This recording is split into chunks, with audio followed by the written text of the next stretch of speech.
menggunakan setom bales. Saya heran ini.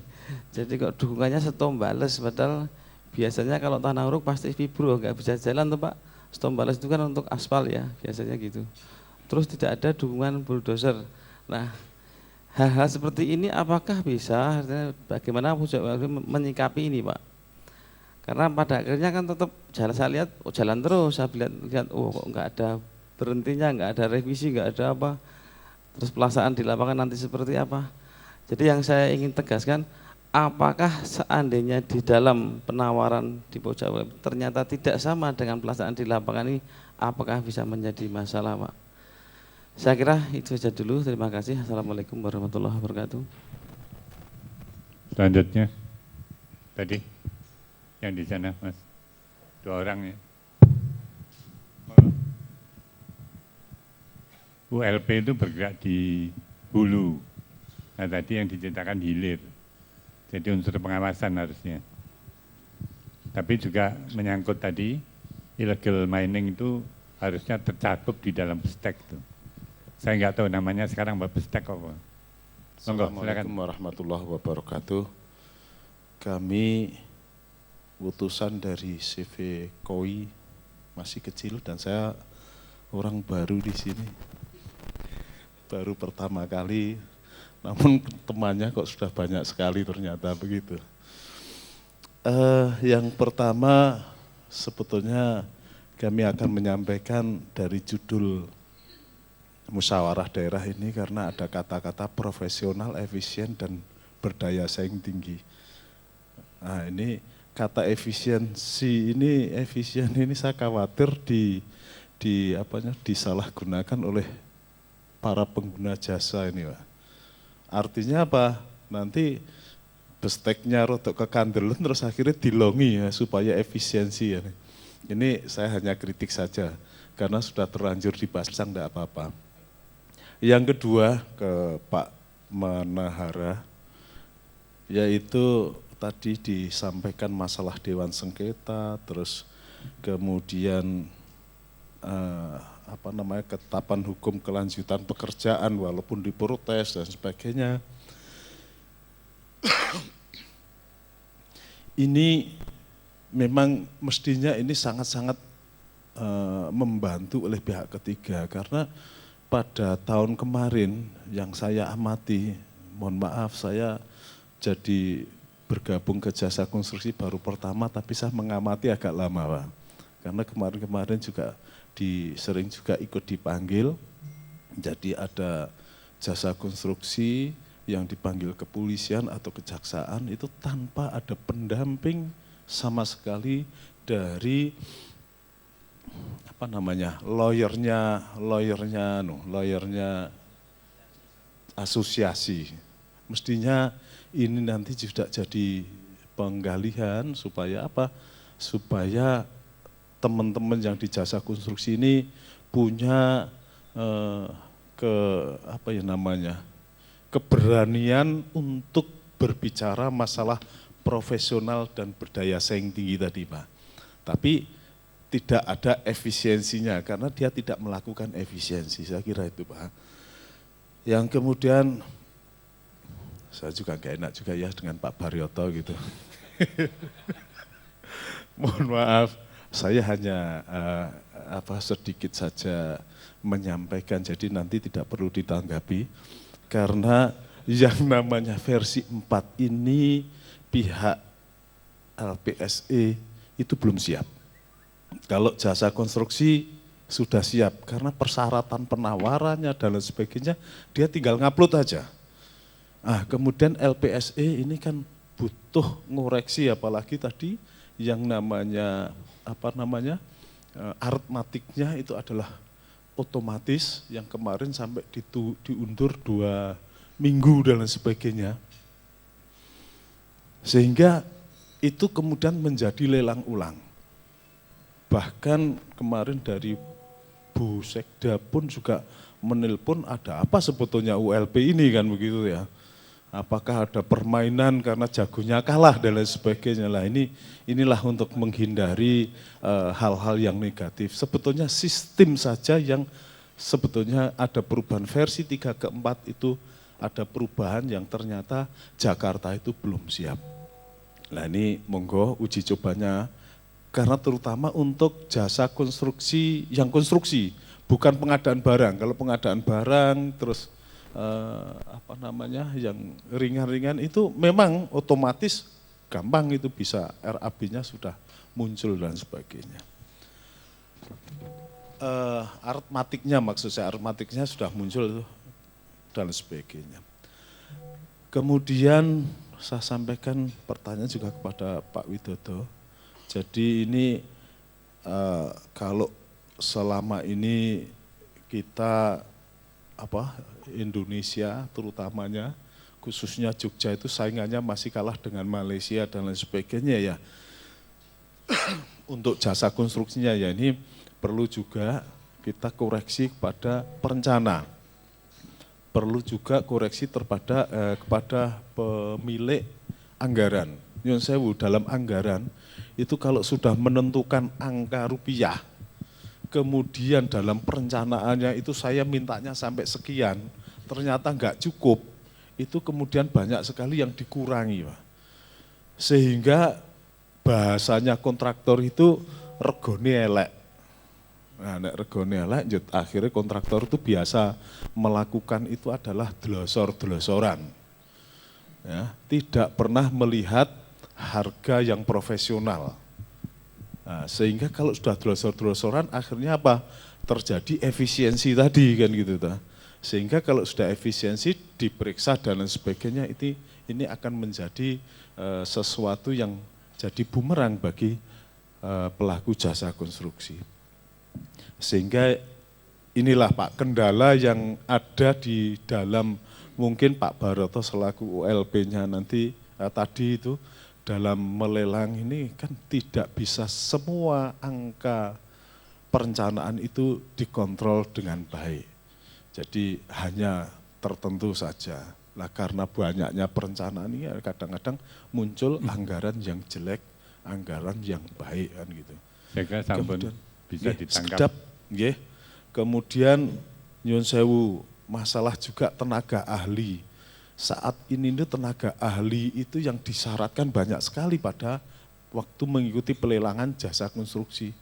Padahal di dalam jasa konstruksi tenaga ahli itu tidak dihitung, tidak ada anggarannya, pos anggarannya kan enggak ada toh.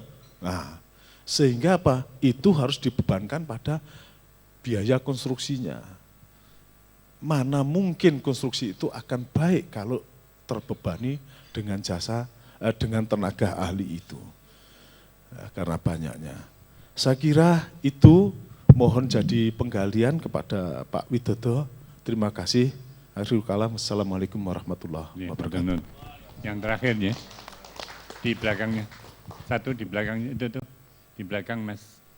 Di belakang, di samping. Sampingnya Bapak tadi. Sama cukup. Sudah cukup ya, jadi mohon dijawab, tapi saya ingin mengilustrasikan. Kontrak itu lamsam ataukah berdasarkan volume? Nah kalau berdasarkan volume, volumenya beda dengan kenyataannya, itu jadi temuan. Saya nggak pernah ngalami itu, tapi mungkin banyak cerita-cerita yang perlu ada solusi dan saya kira perlu ada bidang hukum dari asosiasi. Untuk hal semacam ini saya salut, perlu ada pendampingan. Silakan, tadi banyak pertanyaan ke ULP sama Pak Widodo ya. Pak Manuara nanti terakhir aja merangkum semuanya. Monggo Pak Widodo.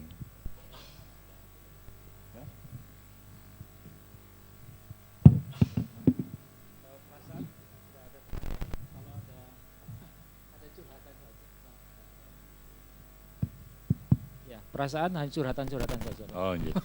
Jadi kita respon lah. Tadi seperti yang kriminalisasi tadi kita coba, kita di LP3 Provinsi ada Wakil Ketua Bidang 3 Pak yang membawahi pengembangan penyelesaian konflik di luar pengadilan. Kalau dulu memang kita langsung dipanggil polisi, kalau nggak salah undang-undang ini nanti bisa melalui sistem di luar pengadilan. Sehingga jaksa ataupun polisi mestinya tidak bisa langsung manggil mestinya. Kalau Pak Ranto bisa nambahkan barangkali kalau dibutuhkan, karena kemarin ada penjelasan seperti itu. Saya kira itu aja Pak. Baik, monggo Pak. Iya, matur nuwun untuk pertanyaan dari Pak Bambang Ratmoko. Jadi prinsipnya di Pokja WLP itu untuk memasukkan dokumen pengadaan yang dibuat itu semua berasal dari perencana, Pak. Dalam arti nyun sewu tadi dapat dicontohkan kok kudune orang nggo setem kok nganggo setem. Itu waktu kita kaji ulang itu sebagai contoh tadi kalau di Kulon Roko ya, sehingga kalau di WLP khususnya DIY itu waktu dokumen-dokumen yang dibuat itu sudah kita kaji ulang apakah dokumen ini sesuai dengan perencanaan yang telah diajukan oleh BPK, sehingga hal-hal yang tadi dikhawatirkan loh ini kok tidak elok harusnya tidak pakai STEM kok pakai STEM, sehingga itu kita tanyakan waktu kaji ulang apakah itu sudah sesuai apa belum, sehingga misalnya di DIY itu kita sudah untuk membuat dokumen itu sudah saringannya itu sudah banyak, sehingga kami yakin bahwa khususnya di WLP DIY itu segala dokumen itu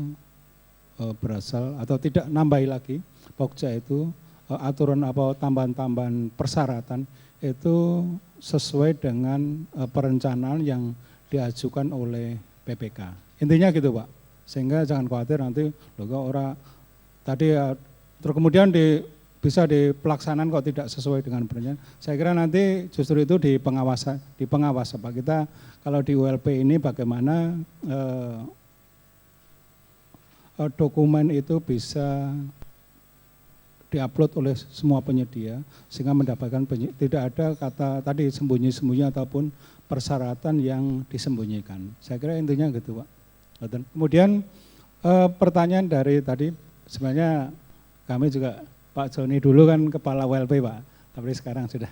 Sehingga pertanyaannya tadi misalnya untuk versi 4 itu gimana sudah pas apa belum? Sebenarnya kami punya teman itu dari LPSE yang khusus menangani sistem LPSE bagaimana apakah itu sudah tadi ada kekhawatiran bahwa ini sistemnya untuk aritmatika itu sudah baik apa belum? Nanti teman kami bisa jawab, enggak Mbak Bu Endang. Khususnya ini bicara sistem Mbak, sehingga jangan sampai nanti kekhawatiran pakai versi 4 ternyata enggak bisa dibuka-buka. Itu tadi kekhawatiran dari Pak Joni yang tadi yang mewakili KOI. Atau pakai ini Mbak, Bapak duduk di sini sehingga bisa menjelaskan Mbak.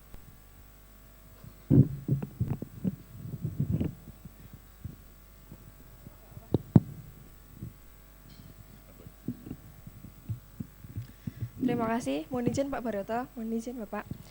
Jadi begini, ini rupanya Pak Joni mau mengetes saya kembali karena dulu saya stafnya, Pak Joni kepala bidangnya.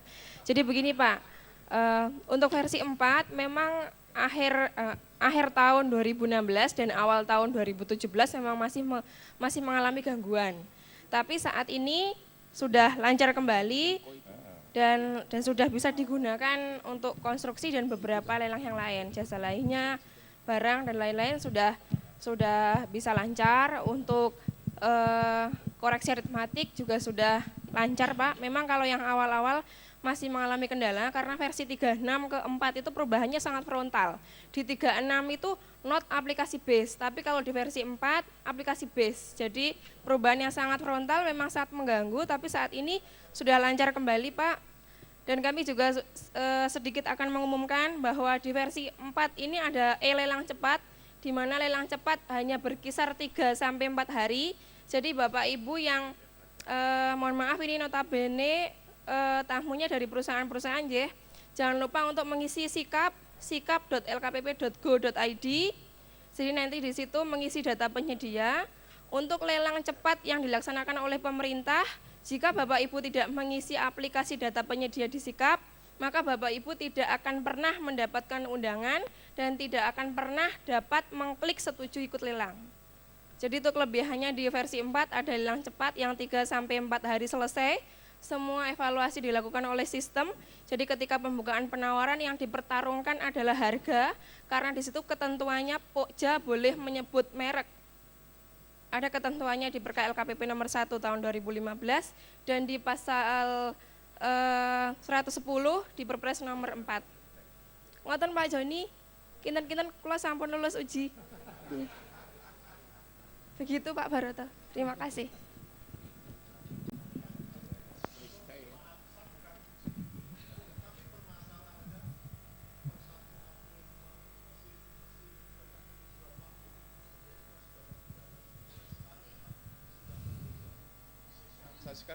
Terima kasih, Pak. Jadi baik, ini yang menjadi PR Kapeknas dan Ataki untuk segera melakukan training sambil membawa laptop atau notebook masing-masing, langsung praktek gitu.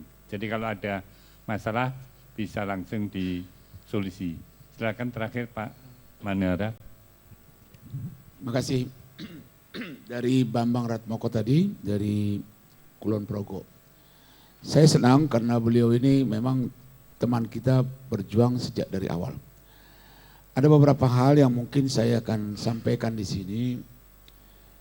Kita kalau tidak seluruh pekerjaan itu kita harus menguasai dari hulu sampai hilir. Ya, harus ada pembagiannya. Sekarang kita kalau kita bekerja sebagai kontraktor jalan, ya, butuh peralatan. Tapi kita masih sebatas kontraktor jalan yang tidak harus memiliki AMP. Ingat, nanti yang akan pembangunan yang ada itu barangkali katakanlah Wika dan lain sebagainya.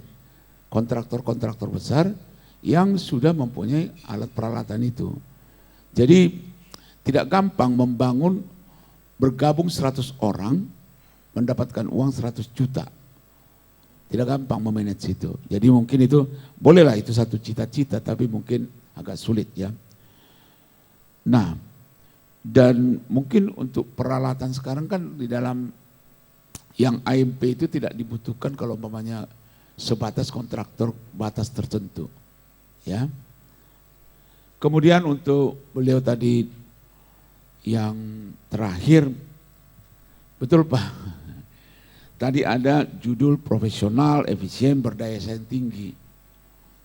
Jadi efisien ini bukan bagaimana memanage untuk kita mencari keuntungan tidak halal. Bahaya Pak, sekarang ini bekerja di kami ini, kita bekerja di konstruksi ini ada PPK Pak. Begitu ketangkap kita, anehnya itu kita harus bayar dan tidak gampang. Jadi sekarang sudah dituntut profesionalisme. Kalau kita katakan efisien di sini, bagaimana kita memanage pekerjaan itu sehingga efisien. Katakanlah kita hanya butuh tukang itu 10, jam kerjanya efektif berapa jam. Tapi kita bikin tukang menjadi 20, efektif kerjanya hanya setengah, kan berarti tidak efisien. Kesana Pak larinya. Jadi bukan efisien mencuri material. Saya kira ini maksud beliau ini bukan apa-apa ini, memancing ini.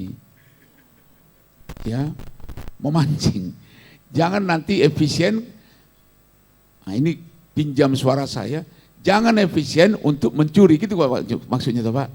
Beliau katakan tadi tidak untuk dijawab, tapi saya kira-kira mengerti kemana ini beliau ini. Tapi akhirnya saya menyadari bahwa ini message ini sangat perlu. Manage lah, di-manage dengan baik, dihitung jam efektif kerjanya supaya efisien. Kira-kira begitu Pak ya? Baik.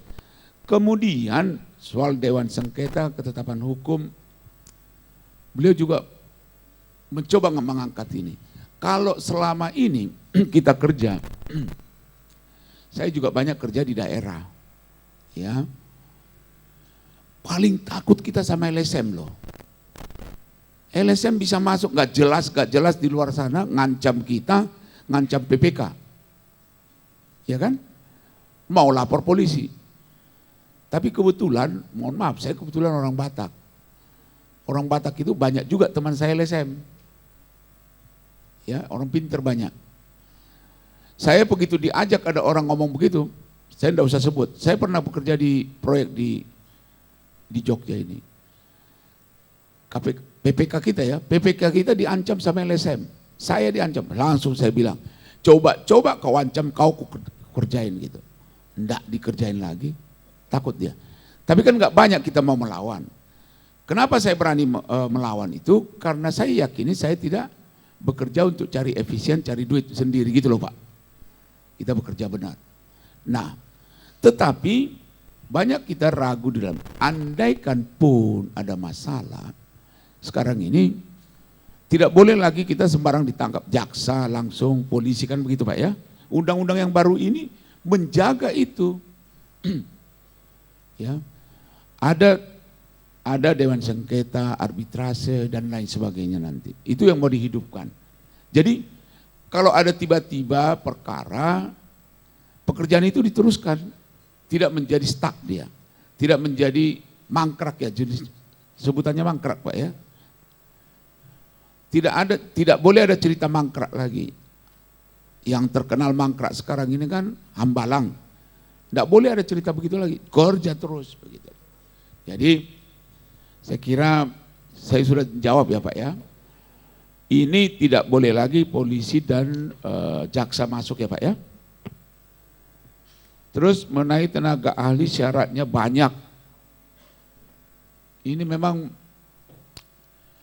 memang sampai sekarang masih agak kesulitan kita ini. Ketika ada satu pekerjaan, minta tenaga ahlinya macam-macam, SKT-nya macam-macam. Saya ketua umum ATAKI juga, problem di dalam hal ini. Yang saya tahu sebenarnya pekerjaan itu tidak perlu tenaga SKT yang sebegitu banyak. Yang dibuat-buat itu. Nah sampai sekarang masih belum bisa, tetap masih saya quote and quote, masih mengatakan masih ada pesanan-pesanan di dalam. Ini barangkali bisa dilihat. Masih ada banyak pesanan, katakanlah saya bisa dekat, bisa atur paket, harus ada tenaga ahli ini, harus ada tenaga kerja ini, yang nggak jelas kita. Dan ketika kita, tidak mungkin, tadi dikatakan, tidak mungkin satu perusahaan begitu mempunyai begitu banyak tenaga ahli itu, tenaga kerja itu. Tetapi harus melampirkan SKA dan SKT-nya.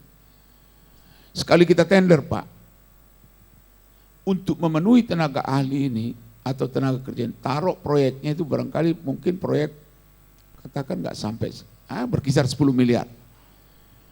Hanya kita untuk minjam SKA pun sama tenaga terampil itu bisa kita keluar Pak